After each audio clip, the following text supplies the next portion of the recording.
হরে কৃষ্ণ। পরমেশ্বর ভগবান বলেছেন, ব্রতের মধ্যে সর্বশ্রেষ্ঠ ব্রত হলো একাদশী ব্রত বা হরিবাসর, যা আগামীকাল উপস্থিত হতে যাচ্ছে। জ্যৈষ্ঠ মাসের শুক্লপক্ষের একাদশী অপরা একাদশী, শ্রী অপরা একাদশী, আগামীকাল অপরা একাদশী উপস্থিত হতে যাচ্ছে।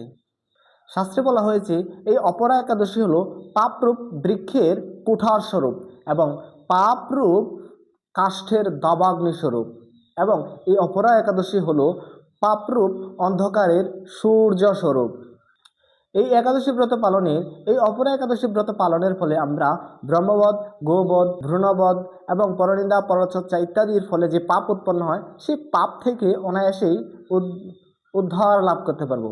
তাই চলুন সুপ্রিয় গুরুভক্তবৃন্দ, আমরা আগামীকাল অপরা একাদশী খুব সুন্দরভাবে পালন করি এবং পরমেশ্বর ভগবানের সেই পাদপদ্মের লাভ করার চেষ্টা করি।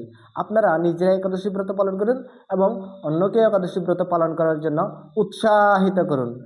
হরে কৃষ্ণ।